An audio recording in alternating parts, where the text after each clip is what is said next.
Welcome to my channel, Gabs Panrides 04.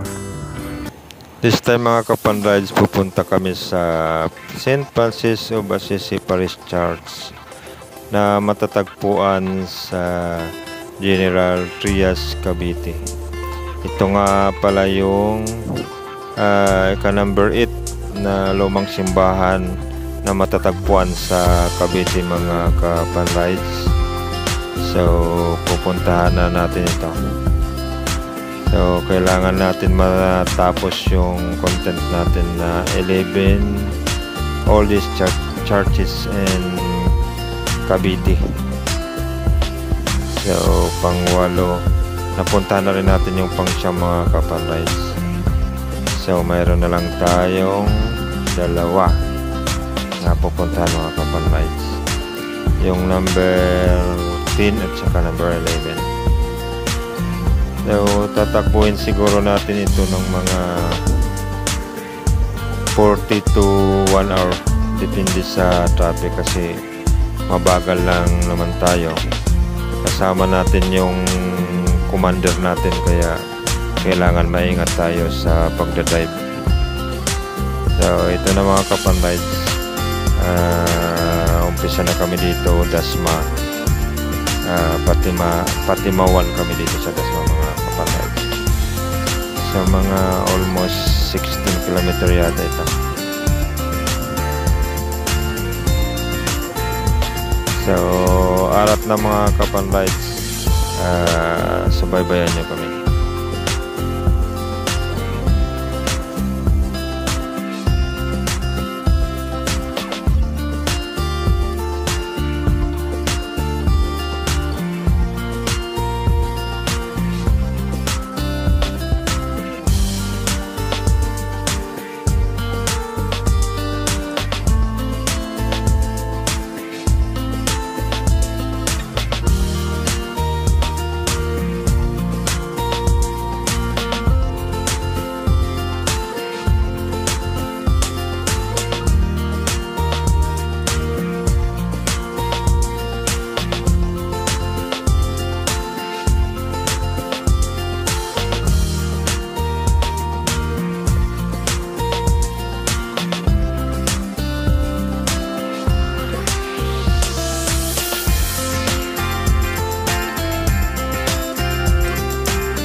So, nandito na pala tayo mga kapanrides.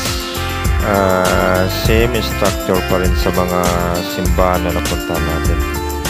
So, halos pari-parehas yung mga struktura nila, yung mukha ng simbahan. Medyo makikita mong matibay pa rin. May renovation na rin yata na ginawa dito.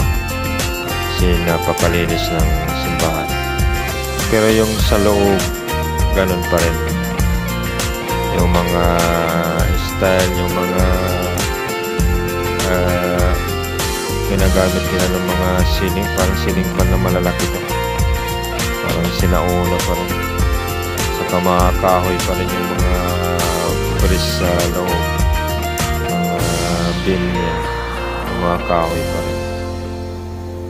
Ayan mga kapanrides, parang same siya doon sa number 1 na simbahan na pinuntahan natin sa Silang Cavite. So, tamang-tama, mag-uumpisa na rin yung second mass.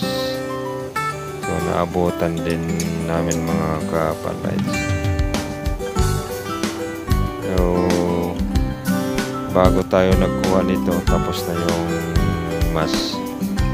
Kasi kailangan din naman natin makinig muna kasi napaka solemn ng lugar na to, banal na lugar to, kaya bago kami nakapagkuha dito tapos na mga kapanrides.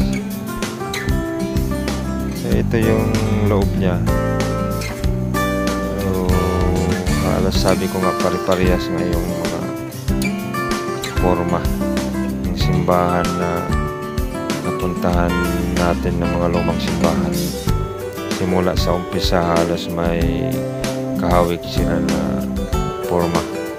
Siguro isang architecture lang din ang gumawa nito. So, pagkatapos dito mga kapan rides, kukuha lang kami ng konting picture sa labas. Tsaka sabay uwi na rin. Nakapag-pray na rin tayo. So,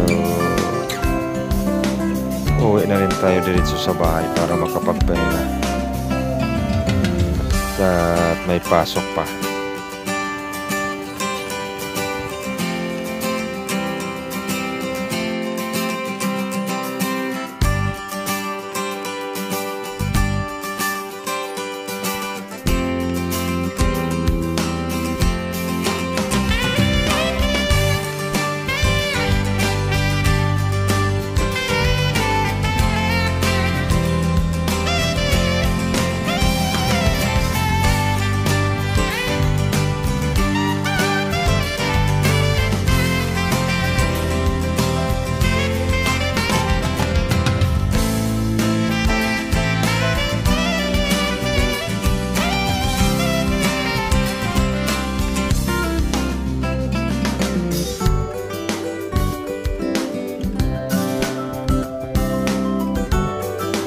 So, thank you for watching mga kapan rides.